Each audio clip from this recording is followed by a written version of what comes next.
Suomalaiset tekivät maaliskuussa 1942 jääkenttien yli uskaliaan maihinnousun Suursaareen. Suursaari vaihtoi sotien aikana omistajaa 5, 2 sitä taisteltiin pidemmän kaavan mukaan Neuvostoliiton, Suomen ja Saksan kesken. Kumpikin taistelu oli taktisesti varsin erikoinen yhteenotto ja molempiin taisteluihin sisältyi merkittävä poliittinen sivujuonne. Kummastakin taistelussa tulee oma erillinen videonsa. Tämä video käsittelee suomalaisten maihinnousua saarelle kevättalvella 1942.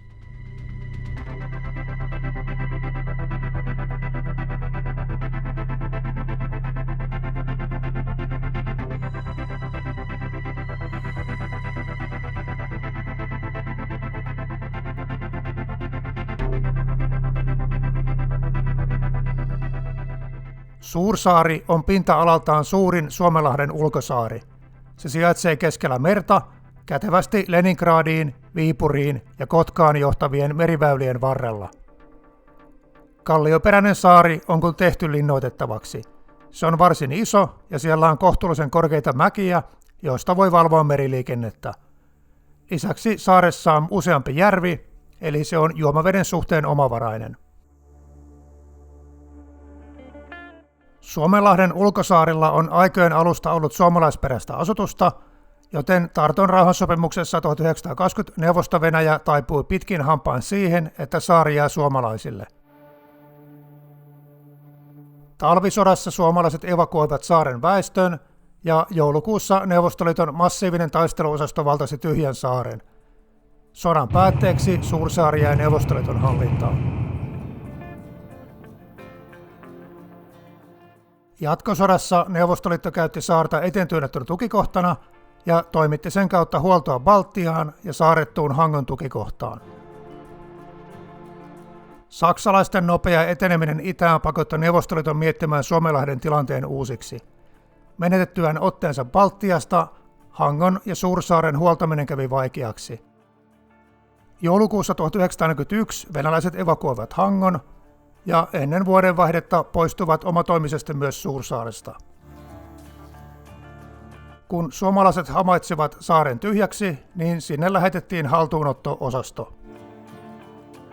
Itänaapuri tuli kuitenkin katumapäälle Suursaaren suhteen, ja tammikuussa 1942 vapaaehtoisesta koottu hiihto-osasto yllätti saaren vartio-osaston likimain housut kintuissa. Suomalaiset olivat laiminlyöneet vartiojärjestelyt, joten vain osa ylläköistä selvinneistä miehistä pääsi pakenemaan mantereelle.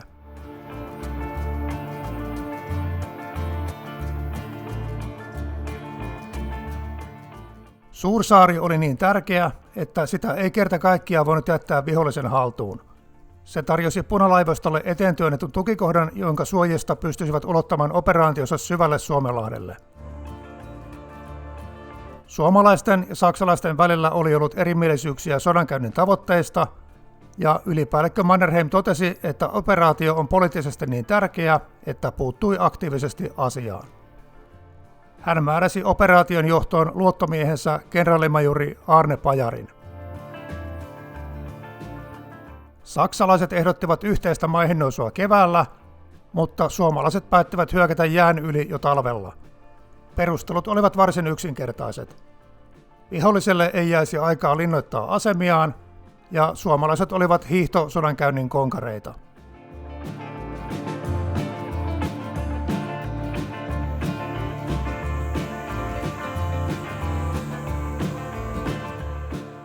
Suursaaren valtausta varten perustettiin taisteluosasto Pajari. Osaston rungon muodostavat kannakselta siirretyt 18 divisioonan pataljoonat sekä Suomenlahden rannikkoprikaatin joukot. Pajarin oman divisioonan joukolla oli runsaasti taistelukokemusta, rannikkoprikaatin miehet olivat tottuneet saaristo- ja jääolosuhteisiin. Taisteluosaston vahvuus oli yli 3000 miestä. Lisäksi siihen kuului erilaisia tulituki-, kuljetus- ja huoltoyksiköitä. Meritoimintaan erikoistunut lentolaivoja 6 alistettiin taisteluosastolle, ja ilmavoimien komentaja velvoitettiin tukemaan hyökkäystä kaikilla käytettävillä olevilla koneillaan.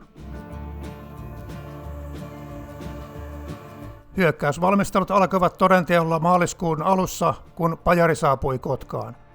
Asialla oli jo kiire, Kevään edistyessä ei olisi enää tarpeeksi pimeää yllätyshyökkäykselle, ja merikään ei ole jäässä ikuisesti. Sulan veden operaation suomalaisilla ei ollut sopivaa kalustoa eikä osaamista. Taistelujoukot majoitettiin Kotkan ulkosaarille. Joukot tekivät pitkiä partiomatkoja jääläkeyksille. Tarkoituksena oli kerätä informaatiota vihollisesta, mutta myöskin totuttaa Kannakselta siirrettyjä sotilaita jääläkeyksien erityisolosuhteisiin. Jään yli hyökkääminen oli vaativa operaatio. Reilu 3000 miestä pitäisi jotenkin siirtää taistelukuntoisena 40 kilometriä jääkenttien yli. Hiihtomarssi ei tullut kyseeseen, sillä väsyneellä joukolla ei rynnäköidä ylös Suursaaren jyrkkiä rantatöyräitä. Suomalaiset ratkaisivat ongelman perustamalla jäälle huoltopisteiden ketjun. Jäälle aurattiin kulkutiet ja pimeän aikaan kuskattiin miehiä ja varusteita eteen työnnettyihin tukikohtiin. Toiminnan salaamiseen kiinnitettiin suurta huomiota. Kaikki rakennelmat, ajoneuvot, hevoset ja varusteet oli naamioitu. Valoisan aikaan jäätukikohdissa pystyteltiin pelkästään sisätiloissa.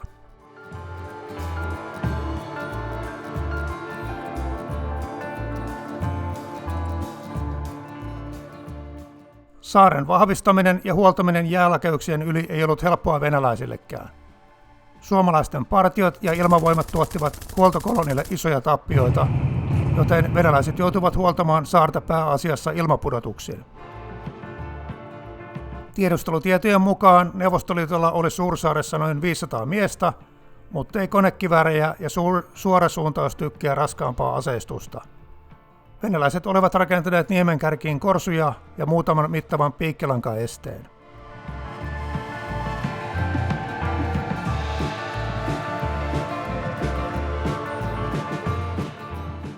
Hyökkäyssuunnitelma oli lopulta varsin yksinkertainen. Joukot tuodaan yöllä kuorma-autolla mahdollisimman lähelle kohdetta. Harhautusosasto aloittaa tulitoiminnan itärannalla, pyrkien sitomaan venäläisten joukkoja ja katkaisemaan niiden peräytymisreitin. Pääjoukko hyökkää aamunkoitteessa lännestä. Granaatinheittimet ja suorasuuntaustykit tarjoavat tulitukea painopistesuunnassa. Ilmavoimat tukevat hyökkäystä sekä tarjoavat yhdessä ilmatorjunnan kanssa ilmasuojaa. Kotkasta tulevat hevosvetäiset huoltokolonnat on ajoitettava niin, että ne tuovat tarvikkeita heti hyökkäyksen alettua. Granaatinheittimet ja kevyemmät tykit pystyvät rajoitetusti ampumaan jäältä, mutta raskaammat tykit sijoitettiin saarille 20 kilometrin päähän. Tulenjohtoa varten Suursaareen oli ennalta merkattu 90 valmista maalia. Tulitukipyynnöt viestitettiin niiden koodinimillä.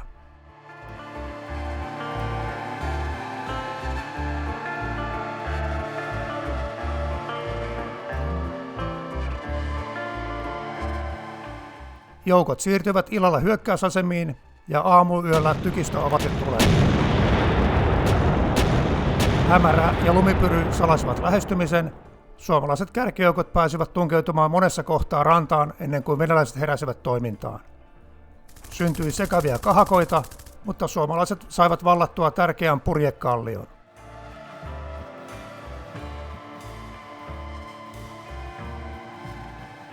Saaren itäpuolella suomalaiset tekivät hämäyshyökkäyksen, mutta eivät edes yrittäneet rantaan. Etelämpänä muutama pesäke esti suomalaisia rantautumasta. Hyökkäys pysähtyi jäälle 100 metriä rantaviivasta. Granaatinheitin keskitys vaiensi venäläisten tuliasemat ja suomalaiset saivat vallattua sillanpääaseman.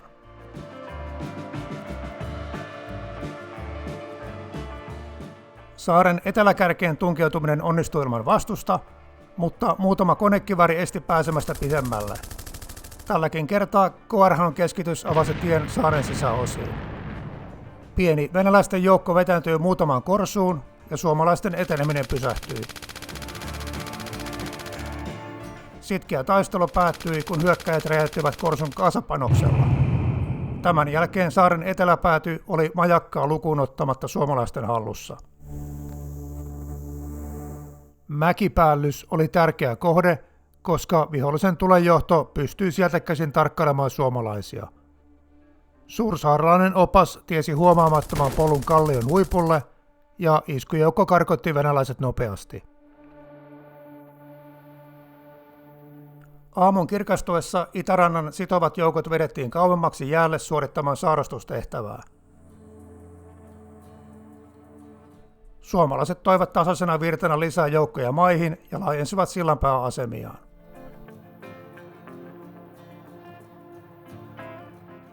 Iltapäivällä itärannan puolustus vaikutti alimiehitetyltä, joten suomalaiset hyökkäsivät saaren keskikohdasta maihin.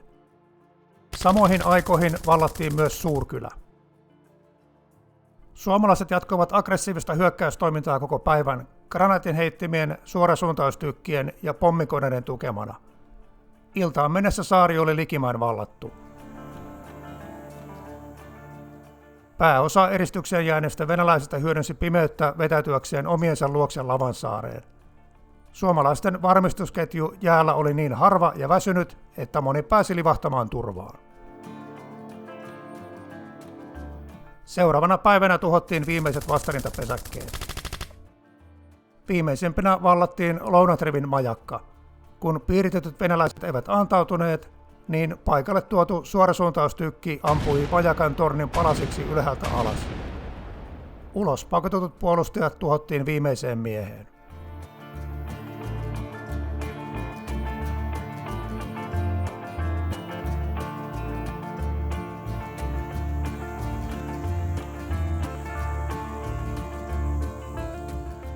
Suomalaiset keskittivät hyökkäykseen niin selkeän ylivoiman, että voittajasta ei ollut epäselvyyttä. Merkittävin haaste oli siirtää ja huoltaa joukot jääkenttien ylitse. Tämä oli ensimmäinen kerta, kun suomalaiset järjestivät eri aselajien joukot selkeästi yhden esikunnan määräysvaltaan. Nykyään puhuttaisiin joint-operaatiosta, mutta tuohon aikaan sillä ei tainnut olla edes varsinaista termiä. Valtaus oli suunniteltu huonolla ja onnistui erinomaisesti, mutta mukana oli myös roima annos hulluntuuria. Operaation salamiseen oli kiinnitetty huomiota, muun muassa levitetty huhua, että joukot ovat merenijällä harjoittelemassa Sorokan valtausta Maaselän kannaksella. Mutta Kotkassa torimyyjätkin tiesivät varmana tietona, että Pajari on saapunut valtaamaan Suursaaren takaisin. Jäällä liikkuminen oli naamioitu niin hyvin kuin ikinä pystyttiin, mutta silti omissakin ilmakuvissa huoltosaattueet erottuvat selkeästi jäälakejuksilta. Pienikin pommikoneyksikkö olisi voinut kylvää suurta tuhoa. Venäläiset olivat jo saaneet vihiä hyökkäysvalmisteluista, joten ainoaksi yllätykseksi jäi, mistä saareen tunkeudutaan. Valtauksen jälkeen kenraali Pajari järjesti joukkojen katselmuksen Suursaaren kasinon edustalla. Myöhemmin läheisestä piilosta löytyi venäläisten konekivääriryhmä ja kesällä paraatikentän jään alta löytyi merimiinoja. Paraatin aikaan taivaalla käytiin yhtä merialueiden suurinta ilmataistelua, kun suomalaishävittäjät torjuvat venäläisiä pommikoneita. Joukkojen katselmus oli varmaankin tärkeä PR-ponnistus, mutta näin jälkiviisana voisi ajatella, että ajankohdan ja sijainnin olisi voinut valita pikkasen fiksumminkin. Ilmavoimat tuki valtausta tehokkaasti pommituslennoilla, mutta koneita joutui eksyksiin ja ainakin 2 Blenheimiä menetettiin suunnistusvirheiden vuoksi. Suursaaren valtaus oli tärkeä lukko, kun punalaivasto motitettiin kotisatamaansa. Saksalaiset laskivat suomalaisten avustuksella miinakenttiä ja sukellusveneverkkoja, jotka sulkivat punalaivastolta pääsyn Itämerelle. Nimenomaan Suursaaren valtaukseen panostaminen oli Mannerheimilta varsin taitava peliliike. Hyökkäys oli sisä- ja ulkopoliittisesti juuri passeli voimannäyttö. Edelliskesänä hyökkäyksen jatkaminen vanhan rajan yli Neuvostoliiton puolelle oli herättänyt kotimaassakin eripuraa, ja muun muassa Ruotsi ja Iso-Britannia olivat protestoineet voimakkaasti. Mutta Suursaaren haltuunottohan ei ollut ollenkaan hyökkäystoimi Neuvostoliiton maaperälle, kunhan vain pikkasen otettiin omia alueita takaisin. Operaatio oli myöskin selkeä näpäytys Saksan suuntaan, voitiin osoittaa, että suomalaisilla oli kykyä ja halua erittäin vaikeisiin operaatioihin. Saksa itse ei pystynyt suorittamaan omaa osuuttaan ulkosaarten valtaamisesta, vaan suomalaiset joutuivat auttamaan aseveliä valtaamalla myös Tytärsaaren. Suomalaisten omatoimisuus kävi sen verran germaanien sotilaskunnian päälle, että omassa propagandassaan uutisoivat aika nolosti, että valtaus olisi tehty saksalaisvoimin. Suomalaiset tietenkin piikettelivät asiavirheestä saksalaisia yhteensupseereja pitkään. Venäläiset eivät enää yrittäneet vallottaa Suursaarta uudestaan. Se säilyi suomalaisten hallussa rauhantekoon saakka. Mutta vielä 1944 saaren hallinnasta taisteltiin entisten aseveljen kesken.